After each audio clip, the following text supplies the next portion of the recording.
السلام عليكم. الا بغيتي البهرير ينجح ليك تبعي معايا غير المقادير. اول حاجه كندير 2 كيسان ديال السميده رقيقه، معلقه ديال الخل، شويه ديال الملح، شويه ديال السكر، واحد الفاني، شويه ديال الخميره، ونص خميره كيماويه.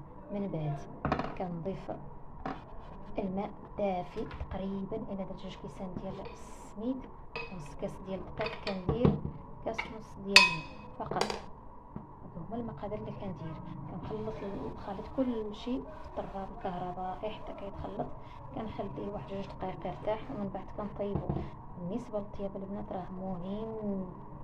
الطياب كنديروا العافيه، كتكون مجهده في الاول حتى كيتخرج لينا، ومن بعد كنقصوه كنخلوه كيطيب على المهل. هادو هما اهم حاجه باش ينجح لكم البغرير ويجيكم بحال هكا تبارك الله. دابا غير وحده صغيره، ها هو كيفاش كتشوفوا البنات، باش كيجي تبارك الله محرك، كيجي طايب. انا كنطيبو البنات، كاين اللي كيحليه بيض، انا كنعجبني كيكون طايب. دابا كتروحوا بالزبده والزيت ولا بلا زبده.